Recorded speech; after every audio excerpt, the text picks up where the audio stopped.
তিনজন শিক্ষক, সম্মানিত তিনজন শিক্ষক এই নির্বাচনটিকে বর্জন করেছে এবং তারা প্রত্যেকেই একই ধরনের কথা বলেছে। ফর এক্সাম্পল, কারচুপির কথা এসছে, আগের থেকে ব্যালট বাক্স ভরে রাখার কথা এসছে। একটা নির্বাচন কমিশন কেন এই ভোটারদের যে আপডেটটা তারা কেন শিক্ষার্থীদের সামনে উন্মোচন করবে না? আংশিক ছাত্রলীগ ছিল, তারপরে আসলো, এসে ইলেকশন করলো কি নিয়ে? ইলেকশন করলো ঐক্যবদ্ধ শিক্ষার্থী জোট এই নামে। তো যখন নামটা, তারা এর আগে ছাত্রলীগ ছিল।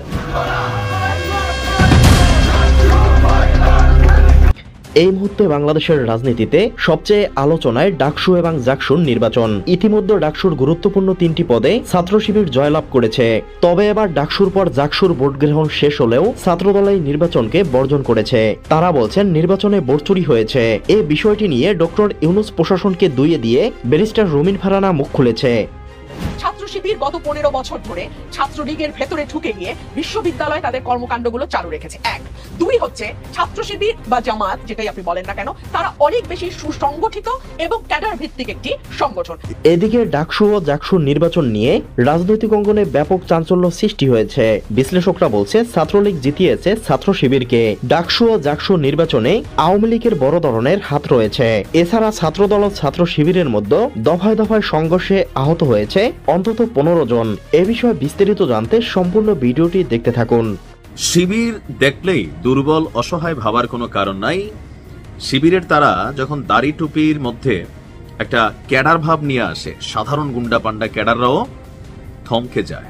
এই মুহূর্তে ছাত্রদলের প্রায় 10 জনের উপরে হাসপাতালে আছে, সেই লেভেলে মারছে শিবিরের নেতারা। এখন ঘটনা কি, দোষটা কি শিবিরের নাকি আসলে ছাত্রদলের? ডাকসুর নির্বাচনের পর সারা দেশে ছাত্রদল এবং ছাত্র শিবিরের মধ্যে একটা অলিখিত শত্রু ভাবাপন্নতা তৈরি হয়ে গেছে। বিশেষ করে এখন যখন জাকসুতে নির্বাচন চলছে, সেখানেও ছাত্র শিবিরের জয় হবে, ছাত্রদল পরাজিত হবে। তো এর মাঝখানে ঘটনার প্রেক্ষাপট হচ্ছে বরিশালে। আসুন দেখি মূল ঘটনাটা কি আসলে। আধিপত্য বিস্তারকে কেন্দ্র করে আপনার বরিশালের মুলাদিতে ছাত্রদল এবং ছাত্র শিবিরের মধ্যে ব্যাপক সংঘর্ষ হয়েছে। আমি যখন নিউজটি করছি 15 জন হাসপাতালে চিকিৎসাধীন। ঘটনার সূত্রপাত হচ্ছে সকাল 10:30টার দিকে মুলাদি সরকারি কলেজ চত্বরে এই ঘটনাটি ঘটে। শিবিরের বক্তব্য হচ্ছে আগামী 21শে সেপ্টেম্বর মুলাদি সরকারি কলেজে নতুন শিক্ষার্থীদের জন্য নবীন বরণের প্রস্তুতি নিচ্ছিল ছাত্র শিবিরের নেতাকর্মীরা। সকাল 10:15টার দিকে কলেজ ছাত্র শিবির সভাপতি আব্দুল্লাহ ইসলাম নেতাকর্মী নিয়ে কলেজ চত্বরে শিক্ষার্থীদের সাথে কথা বলছিলেন। ওই সময় কলেজ ছাত্রদল সভাপতি রিফাত মল্লিক তাদের বাধা দেন এবং আপনার কলেজ শিবির সভাপতি আব্দুল্লাহকে ছাত্রলীগের ছায়াতলে থাকা গুপ্তকর্মী আখ্যা দিয়ে তাদের কর্মসূচি পালন করতে নিষেধ করেন। এ নিয়ে কলেজ শাখা ছাত্র শিবির এবং ছাত্রদলের মধ্যে প্রথমে কথা কাটাকাটি, হাতাহাতি হয়। খবর পেয়ে উপজেলা ছাত্রদলের সদস্য সচিব জুলফিকার আহমেদ বিল্লাল সহ ছাত্রদলের নেতাকর্মীরা কলেজে ঢুকে ছাত্র শিবির নেতাকর্মীদের প্রথমে এলোপাথারি মারধর করেন। এরপর ছাত্র শিবির পাল্টা ডিফিট করেন। আর এই ডিফিটে দুই দলের আপনার এখানে প্রায় 15 জন শিক্ষার্থী ভালোই আহত হয়েছে। এর মধ্যে কয়েকজনের অবস্থা খুবই খারাপ। এর মধ্যে মান্না, রাকিব, আব্দুল্লাহ, শারাফাতকে ভালো চিকিৎসার জন্য বরিশাল শেরে বাংলা মেডিকেল কলেজ হাসপাতালে প্রেরণ করা হয়েছে। ছাত্র শিবিরের বরিশাল জেলা সভাপতি তিনি বলছেন যে ছাত্র দলের হামলায় তাদের অনেক নেতাকর্মী আহত হয়েছে, 5 জনের অবস্থা গুরুতর। তবে ছাত্র শিবিরের উপর হামলার বিষয়টি অস্বীকার করেছেন উপজেলা ছাত্রদল আহ্বায়ক মহিউদ্দিন ঢালি। তার দাবি ছাত্র শিবিরের নেতাকর্মীরা ছাত্র দলের নেতাকর্মীদেরকে কলেজ থেকে বের করে দেওয়ার চেষ্টা করছে এবং তারেক রহমানকে নিয়ে কটূক্তি করেছে। এর ফলে এখানে দুই পক্ষের ধাওয়া পাল্টা ধাওয়া চলে।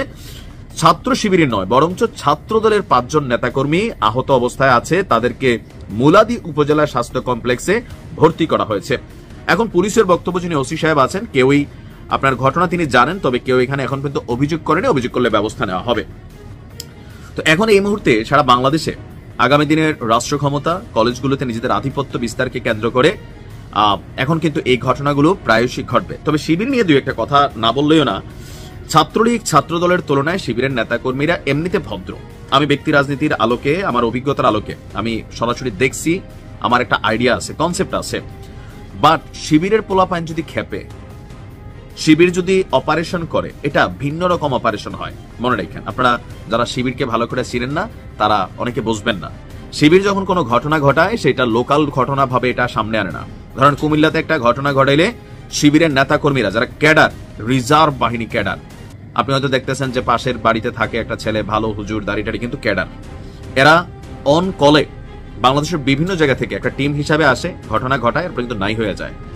আর এমনিতে লোকালি আপনি শিবিরে আইডেন্টিফাই করতে পারবেন না, মানে সহজে লাগে না, তবে লাগলে কিন্তু শিবির বড় ভয়ঙ্কর ক্যারেক্টারে কিন্তু রূপান্তরিত হয়, ইতিহাস সাক্ষী আছে।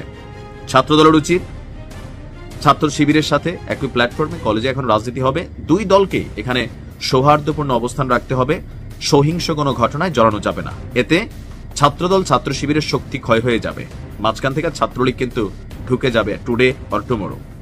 ভালো থাকুন।